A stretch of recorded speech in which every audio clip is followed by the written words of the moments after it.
On stage, boom bap over the new trap. Who that? I'm your co-host Kenny Buller. The new rappers, I'ma clap the trappers, cause y'all in for the actors. Welcome on the Second Floor Podcast. I've been rolling around with all my goons and all my savages. I just want the dudes. We would have dreamt of something like this, and here it is. Ray Ray with the heaters, got the track sounding immaculate. Looking kinda dapper, but it be chillin'. It's no matter about my business. So Yeah, bro. Appreciate you coming on the pod, man. Dude, it's an honor. Yeah, Second Floor Podcast. You know, we've been doing this for the last 5 years, so appreciate you having you on. And Lorenzo, brother, how do I give you a title? Because you do a bunch of different things. Yeah, it's kind of complicated, right? Yeah. But I guess well, we're friends now. Yeah. Been living with each other at this villa for a couple weeks, so we're friends. Yeah. I do sales. I do real estate. Yeah. I fight people for fun. Yeah. Yeah, something like that. Yeah, yeah. I think I should, highlight it pretty well. For sure, bro. Proud American. Proud American. See the shorts. Yeah. So you're into real estate. You're into boxing. We came together here in Morocco. We're in this backdrop, everybody. We're in Marrakech, Morocco. So that's where the pod is happening. This is our villa, which is super dope. We got a bunch of guys here. I think like-minded individuals who are here, and I think there was a purpose for you coming here. So tell everybody what was that purpose? Why did you come here specifically? How did this all sort of come about? So it's actually the friend who introduced us, Ankur. So he called me sometime in November, and he said, "Lorenzo, what are you doing in January?" And I said, "I don't know. What do you have in mind?" At the time, I was living in Colombia. And that was kind of spontaneous. It was something where I had a friend say, "Lorenzo, you should check out Colombia. I think you'll like it." I went in April and I just didn't leave. Mm-hmm. I just loved it. Yeah. It's just a great quality of life. I enjoyed everything about it, so I stayed until my visa ran out. Yeah. But then he called me in November and he said, well, I'd already known he's been here in Marrakech. We met at a boxing gym in Miami sometime in 2023. So we really didn't know each other too well, to be honest with you. We knew each other maybe for like 2 days, but we got along really well. And, game recognizes game. Yeah. So I was like, all right, he's about it, I'm about it. Yeah. So, all right. So he said, thinking about, because he lives up north, about 4 hours from here, in the city called Tetuan. And he said, Lorenzo, I'm planning on getting a villa, do some content, try and get some other guys out there. Like, what do you think? I was like, okay. I was just down. I was like, why not? I've never been to Morocco. I thought it'd be a good opportunity to lock in with someone who was like-minded. And what I knew about Morocco in general, I didn't know very much, but I knew it was an Islamic nation. I knew that it might potentially be a complete culture shock to me.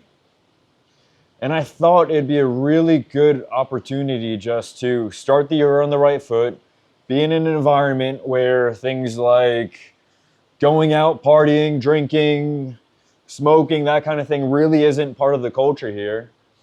So being in Colombia for that much time is part of the culture. It's like breathing almost, Yeah. Especially Medellin. You can't avoid it almost, Yeah. So I thought, you know what? It'd be a good restart for me. You know what? Let's go out here. Let's see what it's about. And yeah, it was just curiosity, man. Like, okay, how do I operate? What do things look like? I couldn't remember the last time I've spent more than a month not drinking, smoking, going out, doing that kind of thing. So I was like, let's give it a shot. Why not? Yeah, for sure, man. Well, I think one of the things what I've seen over the last couple of weeks here being in the villa with you, with Encore, with the other guys, is like you lock in, like you've been locked in. Like I don't see you much. You're actually in your room. All I hear is just you banging out calls, just on your business, on your phone, on the computer. Even when you're getting a haircut, I see you're driven. Same thing in the mornings. You're headed to the gym. You're getting your work in. You're putting in that work. You're coming back and you're back on it, right? I think that's one of the things that I've noticed is just like that high level of productivity, and of course, putting yourself in a position where you're isolated, obviously in an amazing country in a city like this, but although we have the luxuries around us, you're still locked in. So our audience is definitely looking towards developing and getting to that next level, whether it's in their career, their life, their business, their health. And so I think a guy like you is kind of paving that way, especially in kind of your industry. So let's talk about that a little more. So you're into sales, you're into a bit of real estate, you're boxing right now. Let's talk about those things. What are you working on? What are you building? What can you share with our audience? Yeah, so like what you said before, we have all this nice stuff, but I spend the majority of my day in my room, and I tell my friends back home, like, it's nice and everything. Like, I've never lived in a place before where in the basement there's a pool and a jacuzzi, and then there's a private chef and all these things. I just call it a very nice jail. Yeah. You know, it's an environment where to go to anything here, it's like 25 minutes, and we're pretty much isolated out here, you know? So it's pretty much the ideal environment where there's nothing else to do but work. I can't watch a movie. I can't distract myself with anything else but the work, you know? So I spend most of my day at the moment making calls, right? And it's for my two businesses. So I've been selling life insurance for 5 years now, and I've been in the real estate game for about 3 years now. And pretty much what I love about both of those is that you get what you put into it, right? So as much work as I put in is the income I'm getting out. And that's just a game I know. I've been an athlete my whole life. I played soccer very seriously when I was younger. Had an opportunity when I was 19 years old to play professionally. The money they were offering me at Spain at that time was not enough I could live off of, and I had like $500 in my bank account. So I was like, I know my parents can't afford it, I can't afford it. Okay, you know what? Screw this living the dream thing. I need money. So that's always been part of me, where it's, I know if I work hard, I'll get what I want. You know, it's been that simple my whole life. Yeah. You know? So right now, with those jobs that I have, I love it because I can sit there all day, and I literally work until I fall asleep. Most nights I fall asleep cuddling with my laptop because I just fall asleep and I do this a little bit and then I'm done, right? Yeah. It's because it's the only thing right now for me because I have no distractions that gets me going, right? Like, I get the dopamine hit in my day from hitting my quotas. Yeah. You know? Yeah. I don't get it from anything else. Yeah. It's just hitting my quotas, hitting my numbers. That's how I feel good in my day. Yeah. But athletics, it's still a big part of my life. I wake up every morning and I go to the boxing gym, and I'm the worst one in the gym. Most of the guys have tons of amateur fights, or some are even professionals. So I wake up, I voluntarily go there, and I have no ambitions of being a professional boxer. It's something that it literally just makes me feel good. I like the challenge. I like not being the best at it because I could put effort into it and improve every single day, and it just makes me feel good. Especially when you're in sales, I mean, you really have to have a base level of calmness to you in order to effectively do the job well.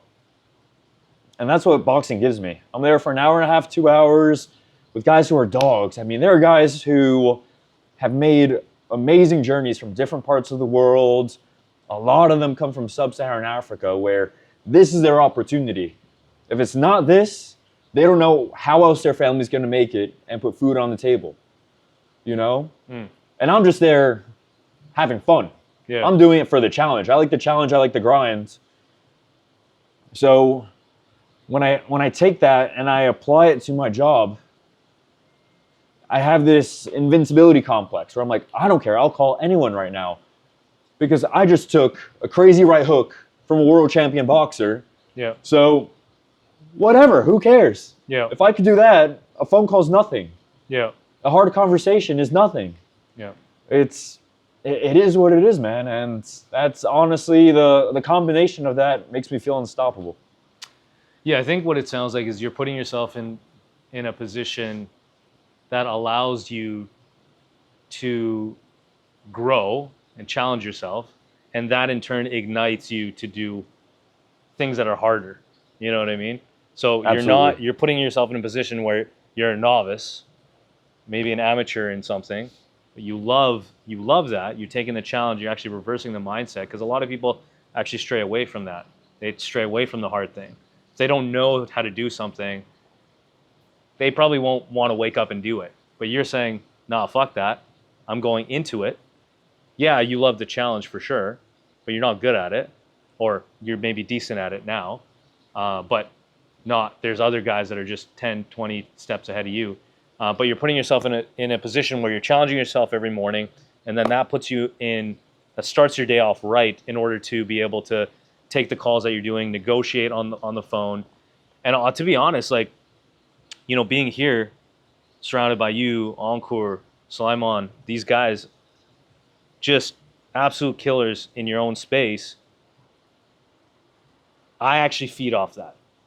You know, when I see you waking up every morning, okay, going to that's like, oh, Lorenzo's up early. Even if he's been up late, he's up early. He's consistent with his routine. He's putting in that work in for himself, and then back into your room working all day. Now, keeping that in mind, how did you gain that sort of mindset? Because a lot of guys aren't there yet. Maybe they're not there yet. Maybe they want to get into something. Maybe they want the lifestyle. You know, there's not many people that can just, you know, leave their hometown for a couple of weeks, rent out a villa, put themselves in a position where they can do those sorts of things. Maybe not yet. So where did that mindset come from, in the standpoint of just that attitude of like, I'm putting myself in tough positions in order to grow and build, but at the same time pushing yourself to be like, you know what? I'm going to isolate myself out of all the distractions. I'm coming to Marrakech. I don't even know anybody. I don't know the culture. I don't know anything. I'm going to put myself here and isolate myself and lock in. Where does that mindset come from? You know, I like to say I think I always had it, right? So I've always had this thing where I always think I'm the best, but then I always think I'm never doing enough. Mm-hmm. And I always want to compete, right? Mm-hmm. So those three things, it's, you know, if you just think you're the best, but you don't have the work to follow it, then you're just arrogant, right? But every single day, I never feel like I'm doing enough. Never. Mm-hmm. And it used to bother me a lot. And people would say, Lorenzo, don't worry, you're doing enough. And I would always say, no, F that. Like, I don't, no, I can't accept that. But then I started to appreciate it. I'm like, no, that's my superpower. That's my driving mechanism. Mm-hmm. That's what keeps on pushing me. Yeah. Because I always feel like I'm not doing enough, but I always think I could do anything and that I could always be the best. Yeah. So with the combination of those things, with anything really, and it really first started when I was younger playing soccer. And I remember this one time, the most influential coach I had growing up, his name was Ernest, and he was a Nigerian man who he coached me between probably 13 all the way up until I went to college. And I remember we were at practice one day, and you know, a lot of the guys were just messing around, right? And I used to never do that. I would show up early and be the last one to leave. Yeah. Like Cristiano Ronaldo was my idol. I wanted to be that guy, right? Yeah. And I did everything from like the haircut to like the earring hair. Like, I was really obsessed with, you know, Cristiano Ronaldo, right? So he was a big influence for me. But I remember at this practice when I was talking to, well, I'll actually take a step back here. My coach, he said, all right, everyone come over, because he was just sick of it, because we looked horrible. We were, the weekend before, we had a tournament, and I think we lost every game, which was uncharacteristic for us, because we were like the best in New York State, and in the top 10 in the country, right? We had a very good team. And he said in front of everyone, I'd rather have 11 Lorenzos than 11 of you idiots. And then it went quiet. Damn. And I was just there like, oh, like I felt kind of weird about it. I was like, okay, it's a bit awkward. Some people aren't going to like me. But it gave me exactly what I needed.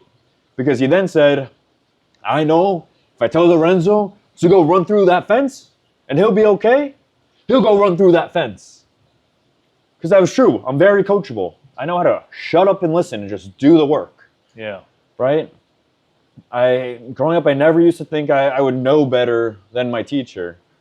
I just knew that if I shut up, listened to my coach, and trusted the process, it'll get me to where I had to go, because I really had nothing else in my life besides my coaches telling me, what to do in order to make it, right? No one in my family played soccer. No one has gone down that path before. So this was all I had. This was my one shot to do it. So I took it very seriously, and since then it's been applied to everything else, where, to answer the other part of your question, how am I able to just, in a matter of one conversation with Encore, say, okay, yeah, I'll move out there. I didn't ask for the cost. I didn't ask any of that stuff, man. I didn't care. Because if I didn't have the money, I'd figure it out. I would just work hard until I got the money. Yeah. As far as if I could do it, like if I could figure out how to work the business, like I said, I think I could do anything in my head. So I was like, I'll figure it out. And I figured it out by hiring a virtual assistant who is New York based and doing certain things and setting up my business in a certain way where I could conduct my business seamlessly as if I never left New York. And truthfully, I've been doing this for some time now, where I bounce around the world and I seek different things, There's a certain purpose for me to be in Morocco. There's a certain purpose for me in Colombia. I'm not on vacation. I'm not the kind of guy I could sit on the beach maybe. If I'm with a beautiful Colombian woman, give me one day on the beach with her, call it vacation. I'm back to work the next morning. I'm on a journey right now. So I don't call it vacation. It's putting myself in a unique environment to achieve a certain purpose. And I don't, what I believe in is that you have to put yourself in a situation to grow. Without pressure, there's no growth, right? So with every situation that's been presented to me, or opportunity perhaps that's been presented to me, I've known that I'm going to grow from it. So why not? Let's do it. Yeah, no, that makes sense, man. I think overthinking kills a lot of people's, execution of things. Sure. For you took this opportunity and you said, let's go. We'll figure it out along the way. A lot of people don't do that. They spend their time, they think, they look at their expenses, they look at their time, they look at this. But also, a lot of people don't have those sorts of jobs where they can just kind of just take off, right? They got a 9-to-5 of some sort. Maybe they're dreaming about a business. Maybe they have a side hustle. Mm-hmm. So, for me, what's the biggest intrigue here for me is like guys like you, Encore, the guys here. We rented out this villa. We're here. We're still working. It's funny. We've been working every single day. Yes, we have had 1 or 2 days where we went to the desert and we've explored some. In the evening time we have a couple of hours, but then everybody's back at it the next morning. I think one thing that I want to point out is that the constant push towards building the lifestyle and the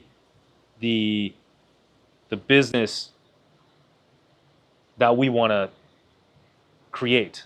I think that's one of those things, is like, even for me as a filmmaker, I used to be a freelance, filmmaker. Now I got a business, I got a team, but I'm able to just, I'm able to make those quick decisions. If I want to be 3 weeks in Morocco, I can do that. If I want to be 10 days in Colombia, I could do that, or whatnot. Which you should. But it took, yeah, exactly. we'll talk about that. But the thing is like, it didn't just happen overnight. Yeah. It took me years to get to this point, to be able to have the freedom of scheduling, the freedom of flexibility, to be able to operate my business from other places. And so for you, it's like, obviously you've gotten to this point. Tell us a little bit about how you got to this point. Maybe personally, are there some things that you went through? I think outside of the highlights, this is obviously beautiful and we're here, but I think let's dig a little deeper. Like, what happened, or what were some things in your life that happened that, maybe there were some potential failures, personal setbacks, some things that you'd like to share, that also potentially allowed you to pivot to get to where you are today? Yeah, that's a great question, because ultimately, you know, the way things are perceived, especially through, you know, social media, they're only seeing maybe 5% of what I actually do. The rest of the time, I'm serving a prison sentence, I say, in the sense that, you know, where the motivation comes from is I have the two best parents in the world, and I fucking love them, you know? That's what it comes down to. They sacrificed everything for me growing up, so I had the opportunity to play soccer on an elite team. I had the opportunity to go to university, study abroad, go to Spain, and they sacrificed a lot, man. They sacrificed a lot, and that's the driving force, man. That's all it is. Yeah. So all this stuff I'm doing is so that I could be the best version of myself, so that one day hopefully soon, I could, you know, go to my dad and say, listen, you don't have to work anymore. I'm gonna take care of things, you know? Yeah. That's most important to me. Yeah. I just love my parents, man. Yeah. So I always get confused when people aren't driven. Yeah. I literally tell them, I'm like, you don't love your parents? I'm like, Yeah. what do you mean? Like, something tragic could happen tomorrow, and to not be able to help out, Yeah. that's a nightmare for me, man. Yeah. And I know how hard my dad's worked. He has worked weeks, weekends, my whole life, man. And he's never complained. He's always just done the work, and my mom was always there to support him, you know? Yeah. And they have such a beautiful relationship. I mean, they always say, Lorenzo, don't worry, we're fine, right? Yeah. Which, right now, they are fine, you know? You know, my dad, he's still working. My mom, she's, you know, doing her thing, right? Yeah. But I want to give them freaking everything, because they gave me everything. Yeah. I don't give them more than that, Yeah. you know? I want it to be unreasonable how much I give them. So much so that they're like, Lorenzo, we really don't need it. I'm like, okay, but it's there if you need it. Yeah. You know? And I still do that, you know? As much as I can, I do. Yeah. But the goal is to, you know, tell them, listen, you guys don't have to worry about looking at, you know, worrying about making $1. Yeah. You know? My dad's close to retiring, but I don't want him to spend another moment in that job. Yeah. You know, I really want to tell him one day very soon, hey, I got this. Don't worry. Like, Yeah. I'm going to take care of it. And it goes beyond my parents. It goes to, I mean, my brother, he's carving his own path too, but I love my brother. I want to give my brother everything, you know? Yeah. He's 2 years younger than me. We're like this. We talk at least twice a day. Yeah. And we do the same thing, and we have the same mission, you know? And it extends to my grandparents and everyone in my family, man. I mean, that's the motivating factor. it's the opportunity, the most beautiful opportunity we get as a man is that we get to take care of everyone that we love. Yeah, You know? and I also think that, you know, having an immigrant background, also, a lot of people who are immigrants, they have this, you know, working mentality and building a life for themselves, whether it's our parents, our brothers, sisters, uncles, aunts. Like, same thing with my parents. Like, they've, similar to yours, been working day in, day out. And I think that sort of, their sort of characteristics pass on to us. And that gives us a good foundation of like, yo, we got to work for everything in this life. We got to push to build. But on top of that, that foundation allows us to now, if you want, springboard into doubling down on the opportunity that's here. You know, you living in America, me living in Canada. Man, we won the fucking lottery. That's what I say. Oh, I won the entirely. lottery. And yeah, so Yeah, and you know, my family's been on U.S. soil for a couple of generations now. My great-grandfather fought in the First World War. My grandfather fought in the Second World War. And my father, he fought his own war. He got our family out of poverty, right? And brought my family into the middle class. So this is my war to fight now. It's my duty to make sure that my family never has to worry about finances ever again. yeah, You know? yeah, And that's why I'm so freaking proud to be American, you know? Yeah. For my first kickboxing fight, which unfortunately got delayed, I wanted them to make shorts with the American flag because I'm proud. I'm proud of where I come from. I'm proud of the lineage that I come from and all the men who fought before me. And I'm a fighter too. I'm here to fight. Yeah. You know, I was given this opportunity. I'm not going to mess it up. I'm going to appreciate it and fight every freaking day until I die. Yeah. I love that, man. I love that. So, like, I know my previous question also was, is that did you have any setbacks, you know, over the last, you know, few years, or even just any setbacks that may have changed your trajectory to be here, or any personal stories, anything you want to share with the audience that Sure. might, you know, give that sort of you know, emphasis on your journey. Yeah, certainly. So Yeah. growing up, you know, like I said, my parents worked very hard and they tried their best to give everything to my brother and I, and they did. They gave us everything, right? Yeah. Where I grew up, there were a lot of families who did, you know, very well for themselves, right? And God bless them. And growing up, I had this group of friends, and you know, there came a couple summers where I wasn't able to do the things that some of the other kids were able to do. My family wasn't able to afford it, right? So certain athletic camps, going on certain trips, is something that I just couldn't do. And that led me to, you know, distancing myself a little bit from this group of friends. You know, eventually the phone stops ringing, and you realize that, oh, okay, you know, you say it is what it is, but it hurts. You know, it really hurts where, you know, the guys you grew up with that you've known since you were 4, 5, 6 years old, there comes a point in high school where you're walking down the hall and you don't even look at them anymore. Right? Yeah. So, and, you know, there was a time where, you know, certain people said some stuff to my mom.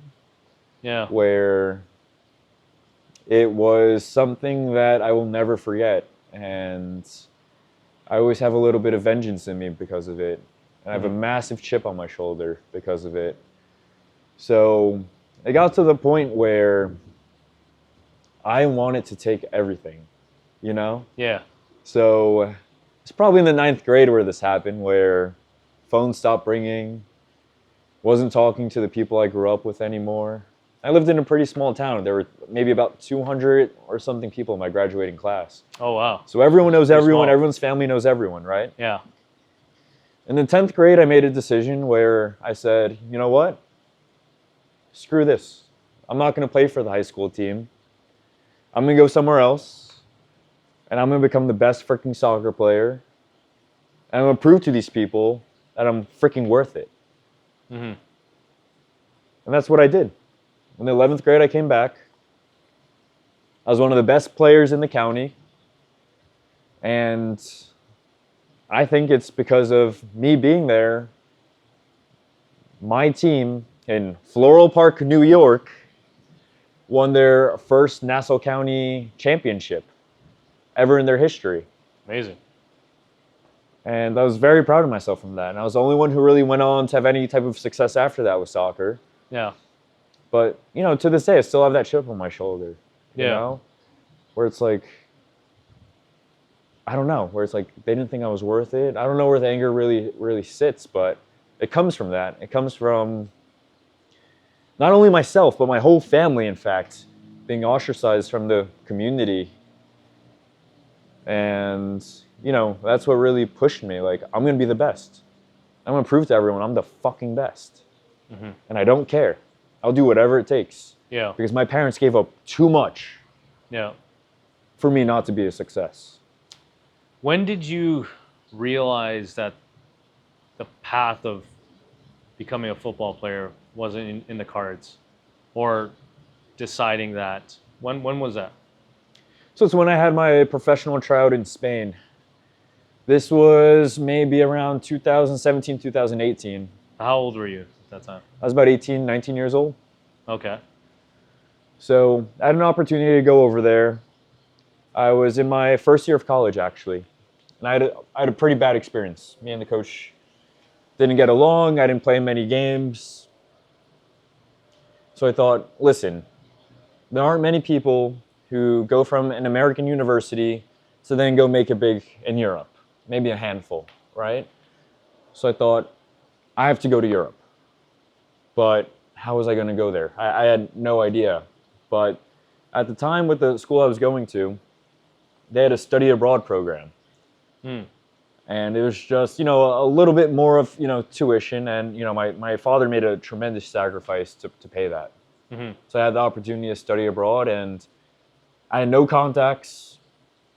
I had no idea what there would be for me over there.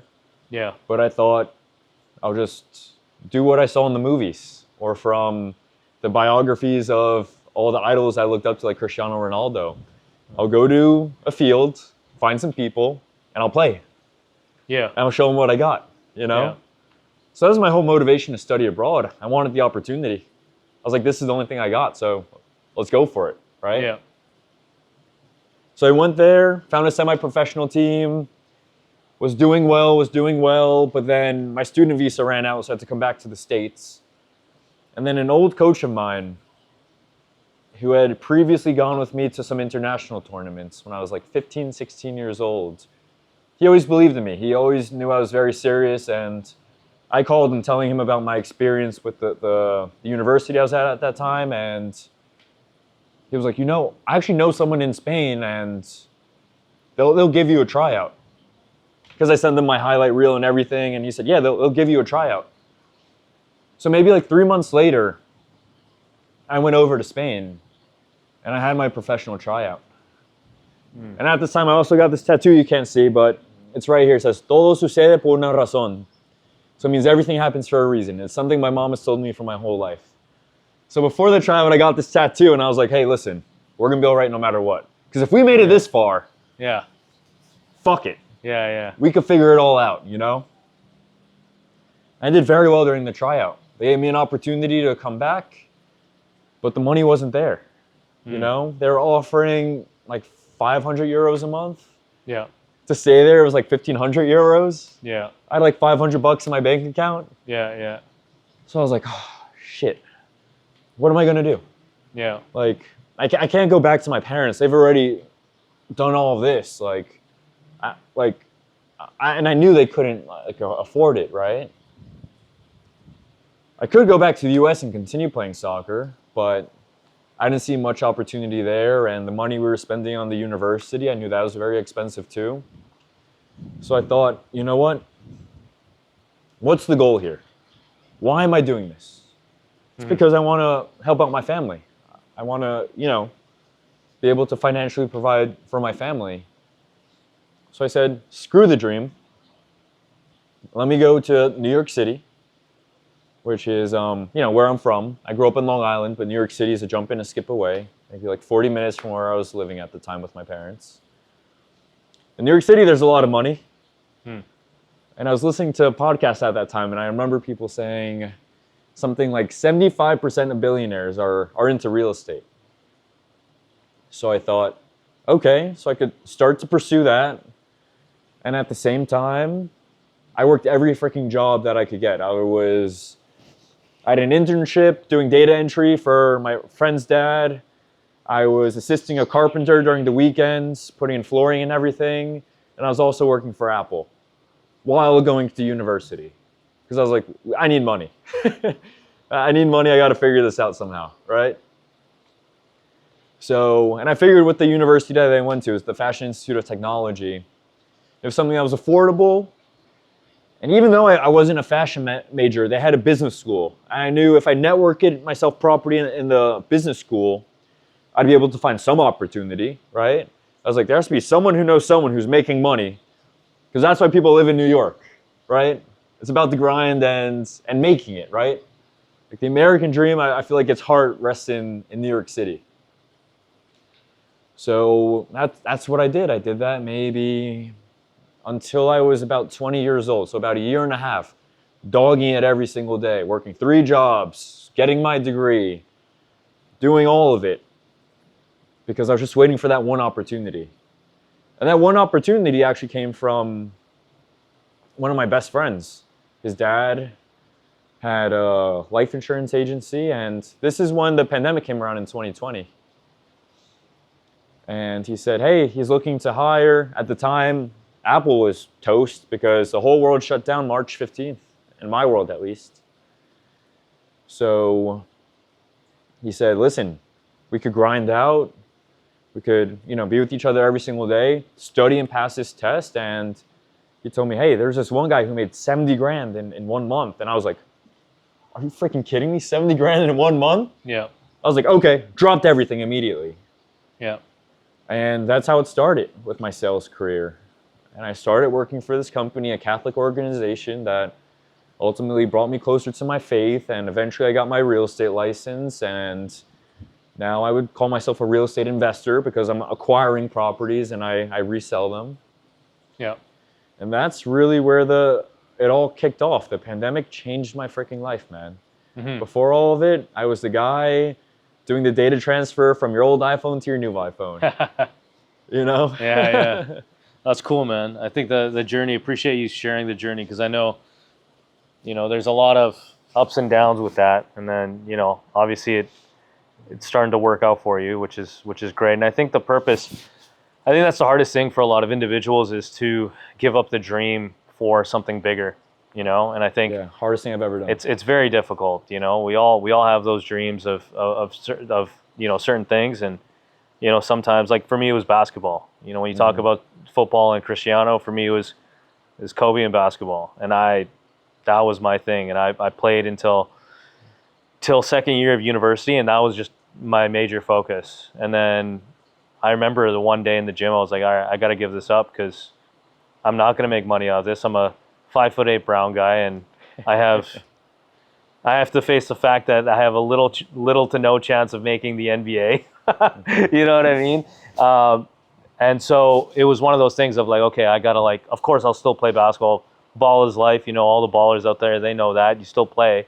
But the focus can't be basketball now. The focus has to shift from, being an athlete to starting to think about the bigger picture, which is taking care of your family, taking care of yourself, building something that is, for the long term. So I relate to that, and I think that pivot needs to be a decisive one because, it's easy to just get trapped into, a struggling artist or a struggling athlete who's, continuing to pound at the dream. And I'm not saying to give it up, if that's your thing and you want to continue to pursue that, I think that is admirable. And a lot of people can't take that dream all the way through. A lot of us either quit or too early or,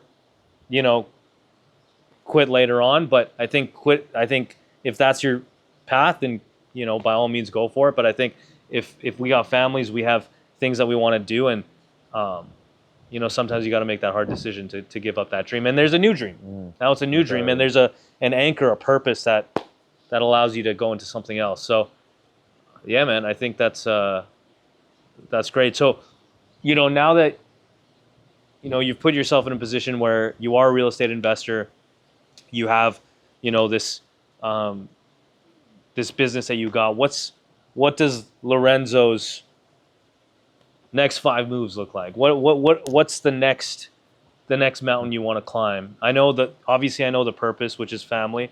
I know a lot of us can relate to that. You have a vision of and you've built some momentum in your business. Mm-hmm. What does it look like moving forward? Yeah, so kind of going back to how we started the podcasts, a big part of me wanting to come here is because I realized that I was leaving a lot on the table. I never considered myself a drug guy or someone who drank a lot of alcohol, right? I'd go out and, I really enjoy dancing. It's a Puerto Rican in me. I like going out, dancing salsa, bachata, all that stuff. Really? Love it. Yeah, but it comes with like a bottle of tequila. Fair. So with that, and also I've been smoking weed for, as long as I can remember now, maybe 6-7 years or something like that. I never really saw it as an issue because I was still the top sales guy. I can live my life the way I want it to. I can move to any country whenever I wanted to. And I never really saw those things as an issue, truthfully, because I was performing at such a high level with those things, right? But it dawned on me where, Lorenzo, we're leaving a lot on the table here. If the goal is to be the best version of ourselves, so that we could be that man for my family, all that stuff has to go.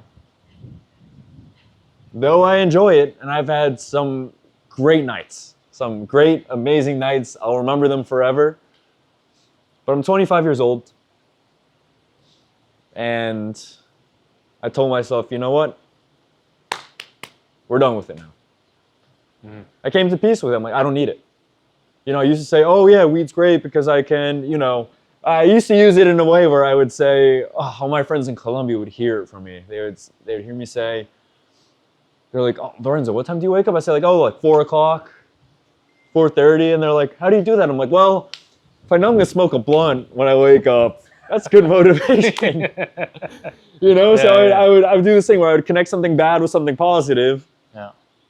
So even though, I mean, smoking in the morning is not the best way to start your day, I was like, I'm ahead of all you though. Because I'm already answering emails, preparing my day, getting my staff ready, getting a workout in. Yeah. You know, so I was kind of in a state of delusion where I was like, oh, I could function under anything. You know what I mean? And I would say that like in a proud sense. Yeah. But then this new year, I told my brother, I was like, I'm done. And I've said this to him like 1,000 fucking times. Like, this isn't the first time. I'm like, all right, I'm done now. I don't need this.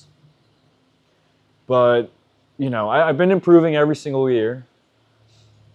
But this year, big things are happening.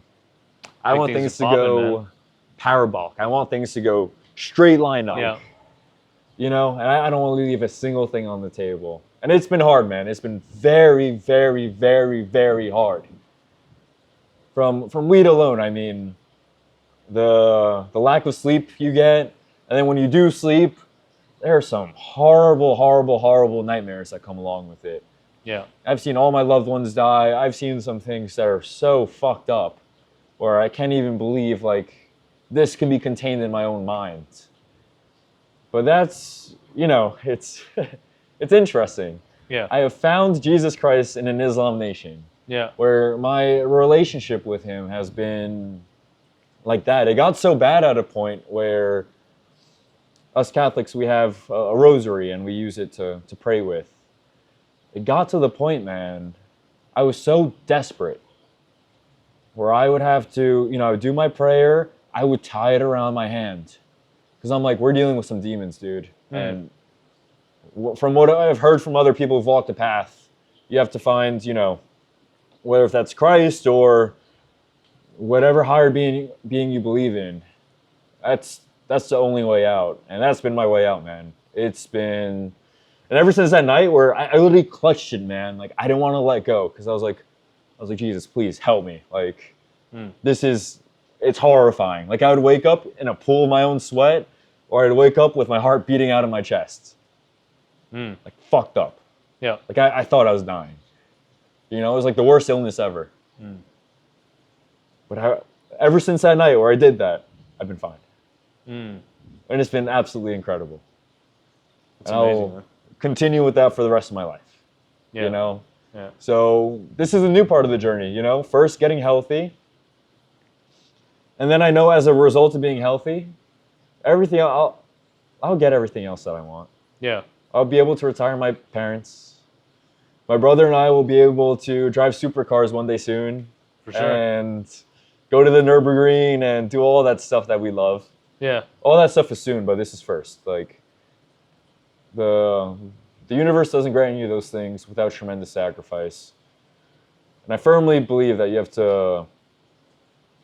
have to burn everything in the past to a certain degree to move forward. And that's the demon lurking in my past that it's not winning. Yeah. No, this is my year. So Love that, it could brother. fuck off. Love that, brother.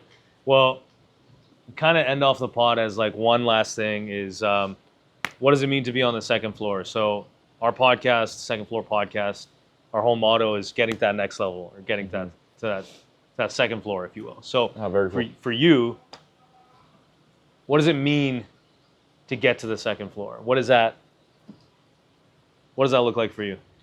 It's confronting the dragon. That's how you know you're the hero.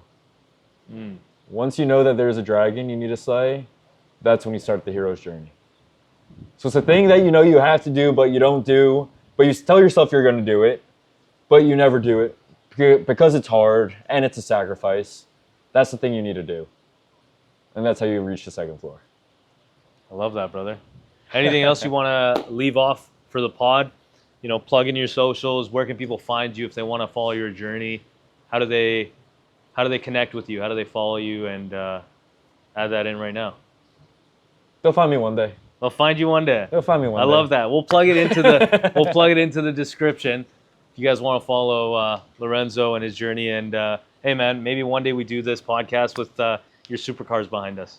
You know what I mean? Certainly, without a doubt. Yeah. It's been such an honor though. Like this has been amazing, bro. I've been course, watching podcasts all my life.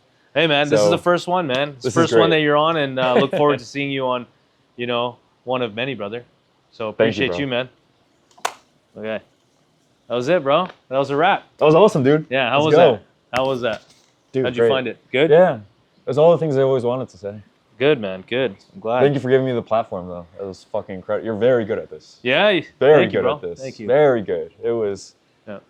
Smooth. The flow is. Yeah, I knew the flow. Like I Yeah. knew. I kind of like had an idea. Okay, we're going this direction. And Yeah. Excellent, bro. Good, So man. good. I'm glad. So I'm good. glad.